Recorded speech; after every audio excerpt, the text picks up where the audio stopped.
नमस्कार दोस्तों। आज जो चर्चा का विषय है वो है पंजाब में जो बाढ़ आई है। पंजाब में जो भीषण बाढ़ आई और उसके बाद जो वहाँ पे त्रासदी फैली, उसके बाद पूरी दुनिया से या कहें कि हमारे भारत के अंदर भी लोग मदद का हाथ बढ़ा रहे हैं और धीरे धीरे हर पॉलिटिकल पार्टी के नेता वहाँ पे पहुँच रहे हैं, चाहे कांग्रेस के हों, बीजेपी के हों या फिर स्थानीय पार्टी के नेता हों।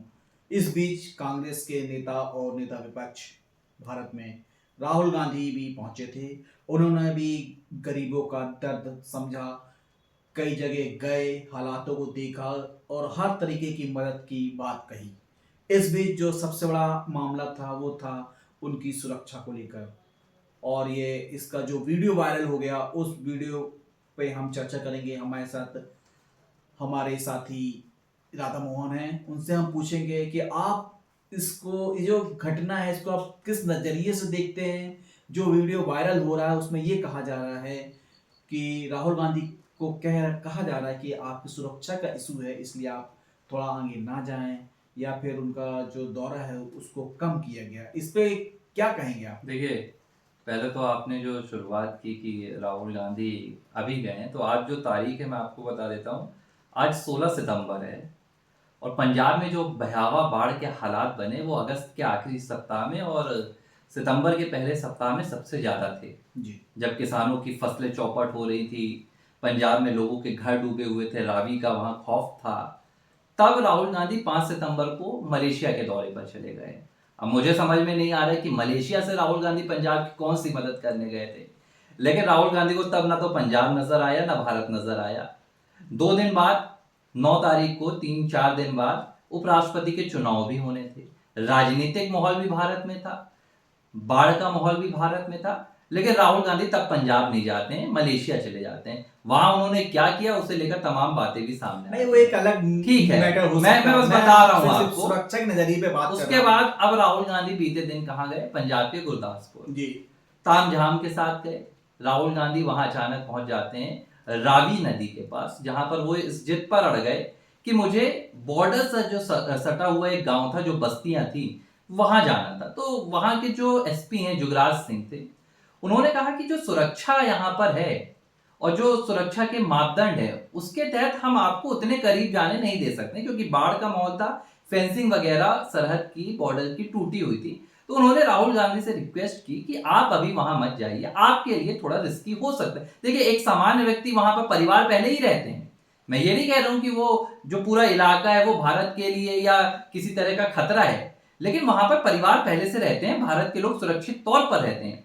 लेकिन राहुल गांधी नेता प्रतिपक्ष हैं, राहुल गांधी देश के एक बड़े नेता के तौर पर उन्हें देखा जाता है। भाई, कांग्रेस की सीटें हैं, 100 सीटें हैं, आप इस बात से इनकार नहीं कर सकते हैं। राहुल गांधी प्रधानमंत्री मोदी के बाद भारत में विपक्ष के पीएम के उम्मीदवार है अपने आप में। तो उनकी सुरक्षा को लेकर एसपी ने यह गुजारिश की कि आप वहां पर मत जाइए, लेकिन राहुल गांधी इस बात पर अड़ गए। हालांकि वहां पे दोनों के बीच जो टॉक हुई, जो बात चल रही थी, एसपी अपनी बात रख रहे थे, राहुल गांधी अपनी बात रख रहे थे, उसके बाद माहौल शांत हुआ। देखिए, एसपी का सिर्फ ये कहना था, राहुल गांधी उन्हें कहीं ना कहीं हर बात में भारत की जो सैन्य क्षमता है, भारत की जो सुरक्षा क्षमता है, वहां पर खामी निकालने की एक आदत सी हो गई है। क्यों हो गई है, आप सुजीत भाई अभी सुनेंगे तो आपको समझ में खुद आएगा। भाई, अगर आपसे जो आपकी सुरक्षा के जिनके कंधों पर जिम्मेदारी है वो कह रहे हैं कि आपके लिए वहां जाना मुनासिब नहीं है, फिलहाल आप वहां मत जाइए, तो राहुल गांधी कहते हैं क्या भारत में रहकर मुझे पाकिस्तान से खतरा है, क्या आप मेरी सुरक्षा नहीं दे सकते हैं? देखिए, बात सुरक्षा देने की नहीं होती है, बात होती है कि आपका वहां जाना कितना जरूरी है, अभी कौन से हालात हैं। क्योंकि जब एक नेता का दौरा बनता है तो पूरे प्रोटोकॉल सेट होते हैं, उस लिहाज से पहले से वहां पर सुरक्षा के इंतजाम होते हैं, खासतौर पर राहुल गांधी को लेकर। राहुल गांधी के पास जेड प्लस सुरक्षा है, जिसकी जो कैटेगरी है उनके पास वो एएसएल है, एडवांस लेवल की कैटेगरी है, जो भारत में सिर्फ 2 नेताओं के पास है। एक गृह मंत्री अमित शाह के पास है, दूसरी रक्षा मंत्री राजनाथ सिंह के पास है, और तीसरे नेता है राहुल गांधी, जिनके पास ये सुरक्षा है। तो कुल मिला के आपका ये कहना है कि जो सुरक्षा कारण है उसको लेके आज जो भी वीडियो वायरल हुआ उसमें ये सब बातें हो रही हैं। नहीं, देखिए, मैं ये कह रहा हूं, राहुल गांधी का जो कहना था कि मेरी सुरक्षा वहां की पुलिस नहीं कर पा रही है। इस तरह के आरोप लगाकर एक राज्य की पुलिस को सीधे कटघरे में खड़ा करना, ये वहां की जनता के मन में अविश्वास पैदा करता है। अच्छा, ये संदेश देने की राहुल गांधी कोशिश कर रहे हैं कि पंजाब पुलिस नाकाम है, नकारा है। देखिए, सरकार किसी की भी हो, लेकिन मुझे लगता है कि सुरक्षा को लेकर इस तरह के बयान नहीं देना चाहिए, चाहे वो सेना की बात। आप पाकिस्तान की बात आती है तो राहुल गांधी कहते हैं कि पाकिस्तान के सामने हमारी सेना ने घुटने टेक दिए, सीज फायर कर दिया, राफेल गिर गए। आप राज्य में जाते हैं तो कहते हैं पुलिस मुझे सुरक्षा नहीं दे पा रही है। सेना के बारे में नहीं, मुझे नहीं लगता कि राहुल गांधी ने ये बात सेना के बारे में कभी नहीं कहा है। देखिए, उन्होंने जो अपने देश की अगर बात करें तो राजनीतिक माहौल मैं आपको मैं याद दिला दे रहा हूँ ना सेना के बारे में नहीं क्या नहीं कहा है। भारत जोड़ो यात्रा राहुल गांधी कर रहे थे 2022 में, और एक प्रेस कॉन्फ्रेंस करने पहुंचे थे, और उन्होंने क्या कहा था? उन्होंने कहा था कि हमारे जो सैनिक हैं उनको चीनी सैनिक मार रहे हैं, पीट रहे हैं। ये बयान राहुल गांधी ने दिया था, जिसके बाद सुप्रीम कोर्ट ने उन्हें लताड़ लगाई थी। सुप्रीम कोर्ट में राहुल गांधी चुप हो गए। अच्छा। सुप्रीम कोर्ट ने कहा, क्या कोई भारत का नागरिक इस तरह का बयान देगा जिसका कोई सबूत नहीं है?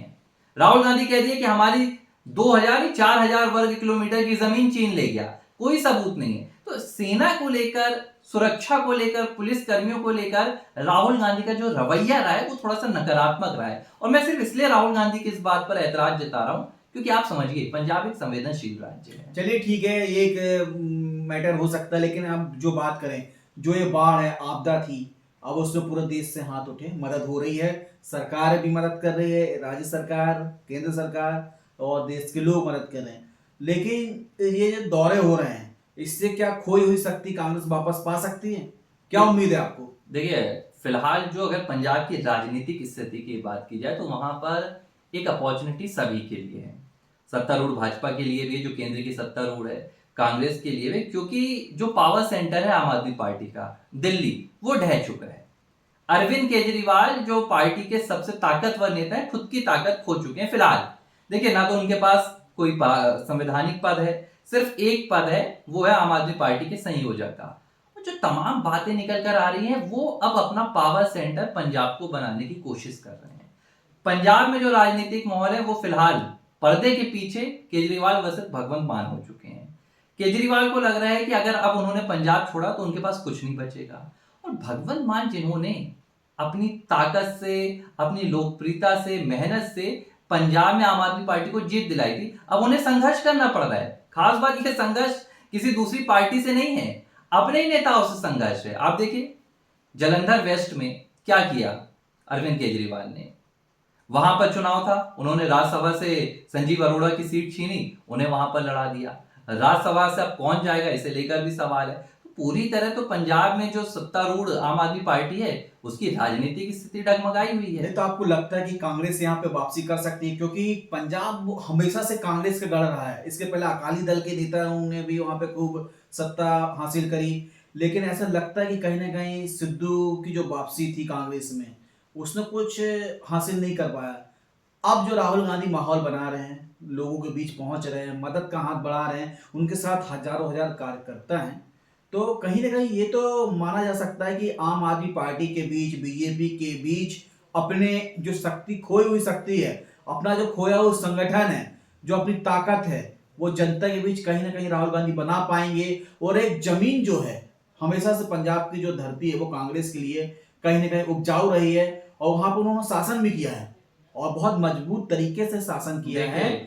उस पर आप क्या कहेंगे? कांग्रेस क्या बना पाएगी? फिलहाल तो सिर्फ सोशल मीडिया की रील बना पाएगी। जिस बात को आप लेकर कह रहे हैं कि पंजाब के लिए राहुल गांधी कर रहे हैं, वही तो मैं आपको समझा रहा हूं कि जब पंजाब ग्रस्त था। नहीं, मैं आपको एक बात बता रहा हूं, मेरी आप बात सुनिए। रील की अगर जो बात हो रही है, वो तो हर पार्टी, नहीं, तो मैं आपको क्या कहना चाह रहा हूं, देखिए, संगठन रील पे ही चल रहा है। ये बात आप समझिए, जमीनी हकीकत आज हमको देखने मिली है। मैं आपको एक बात क्योंकि वहां पे कांग्रेस के नेता जा रहे हैं, पिछली बार और जनता के मन में भी है कि कोई हमसे मिलने आ रहा, हमारा दुख दर्द समझ रहा है। मैं वही बात आपसे बता रहा हूं। सिर्फ राहुल गांधी गए, और राहुल गांधी कब गए?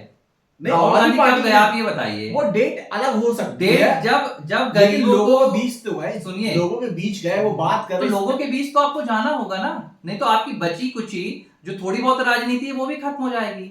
जब पंजाब में बाढ़ पीड़ितों के पास खाने के लिए रोटी नहीं थी, जब केंद्र सरकार मदद भिजवा रही थी, जब कृषि मंत्री शिवराज सिंह चौहान कमर तक पानी में डूबकर पंजाब के गांवों में जाकर किसानों का हाल पूछ रहे थे। मैं पूछ रहा हूं तब राहुल गांधी कहां थे? क्या तब, अगर राजनीति के लिहाज से देख लीजिए आप, विपक्ष ने उन पे भी कटाक्ष किया है, लोगों ने भी कटाक्ष किया क्या है। कटाक्ष और जो किया लीग है? की आप बात कर रहे हैं वो कहा जा रहा है कि जनता की समस्याएं कम सुनी जा रही है, फोटो वीडियो ज्यादा नहीं, बनाए आप जा रहे शिवराज हैं, सिंह उनको चौहान repost जैसे कराए जा रहे हैं। आप शिवराज सिंह चौहान जैसे नेता को खुद आप बताइए, क्या उनको आप कह देखिए, सकते हैं कि वो रील बनवाने गए देश थे? के सबसे लोकप्रिय मुख्यमंत्री सबसे रहे ज्यादा हैं, जनता से सबसे जुड़े हुए नेताओं में नाम आता व्यक्ति रहे है। हैं, हर महिला के वो भाई रहे हैं, हर बच्चों के वो मामा कहलाते हैं।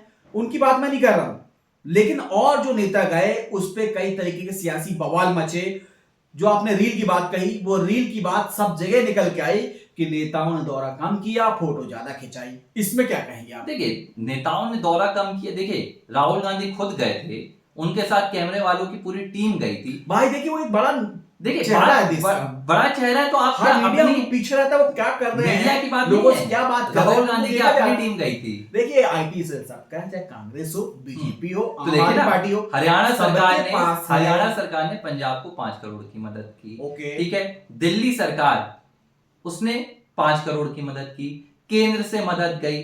कांग्रेस के राजनीति के नाम पर भी, एक वहां के एक विपक्षी दल होने के नाते भी 15 दिन बाद राहुल गांधी कब जाते हैं? जब बाढ़ का पूरा पानी ठीक हो जाता है, जब लोग अपने जीवन में वापस लौटने लगते हैं। प्रियंका गांधी जब चुनाव था, मैं आपको याद दिला रहा हूं 2022 में, पंजाब में जाकर कहती हैं कि मैं पंजाब की बहू हूं, रॉबर्ट वाड्रा से कनेक्शन अपना बता के, मैं पंजाब की बहू हूं। मैं अभी पूछ रहा हूं, पंजाब की बहू दर्द में पंजाब के साथ आज नहीं खड़ी है? नहीं, सब खड़े कहां हैं। खड़ी आप बताइए? देश का हर कहां व्यक्ति खड़ी आप खड़ा बताइए है। ना, कहां खड़ी है जिस बताइए? तरीके से भाई सब पार्टी अलग अलग अपने हिसाब से काम करती हैं, हर नेता हाथरस का अलग में जगह हाथरस जाना में होता है। जब यूपी में चुनाव होता है 2022 का, प्रियंका गांधी हाथरस में जाकर लेट जाती हैं। प्रियंका गांधी दलितों के लिए लेट जाती है। चुनाव खत्म होता है, यूपी की कहानी खत्म हो जाती है। पंजाब में भी वही हो रहा है, चुनाव आएगा, प्रियंका गांधी बहू बनकर आ जाएंगे। खैर, ये बात का सिलसिला देखिए, जो है मैं वो एक लगातार बात जारी आपको रहेगा। एक बात लेकिन आपसे पहले मैं बता देता हूं, जो खुली खुली बात यह है कि पंजाब का भला होना चाहिए। वहां एक बार फिर से जो संसाधन मिट चुके हैं, नष्ट हो चुके हैं, फसलें तबाह हो चुकी हैं, गाय भैंस जानवर बह चुके हैं। अब उन किसानों को, वहां के रहवासियों को सबसे ज्यादा जरूरत है कि उनका फिर से पुनरुत्थान हो। तो हम यही कामना करते हैं कि राजनीतिक देखिए, दल बिल्कुल, अपनी जगह काम करें, बिल्कुल। और लेकिन जो सरकारें हैं, चाहे वो पंजाब सरकार हो चाहे केंद्र सरकार हो, इनको अब मिलके काम करना पड़ेगा। ओवरऑल जो भला होना है, राजनीति अपनी जगह हो, लेकिन जो गरीब बेचारे बेघर हुए हैं उनको घर मिले, उनको 2 वक्त की रोटी मिले, उनको रोजगार मिले, उनको शिक्षा मिले, उनको स्वास्थ्य मिले। ये जो जिम्मेदारी है वो स्थानीय सरकार की है सबसे ज्यादा। उसके बाद केंद्र सरकार जो है उसका भी सबसे बड़ा कर्तव्य है कि इन लोगों की मदद करे। क्या कहेंगे आप? नहीं, बिल्कुल। देखिए, राजनीति अलग है, लेकिन संवेदनशीलता और जनता के प्रति जो जनप्रतिनिधि हैं उनका कर्तव्य है कि भाई वहां पर जो भी यहाँ पर समस्या है, पीड़ितों की मदद की जाए। मुआवजे को लेकर जल्द से जल्द वहां पर प्रशासन से बातचीत कर सरकार व्यवस्था करे, और खास तौर पर जो किसानों के खेत उजड़ गए हैं उन्हें लेकर सरकार को सबसे ज्यादा संवेदनशीलता दिखानी चाहिए, और जल्द से जल्द उनके पुनर्वास की व्यवस्था कर राजनीति से परे पंजाब को दोबारा लहराने की कोशिश करनी चाहिए। ओके, बहुत बहुत धन्यवाद राधा भाई आपका।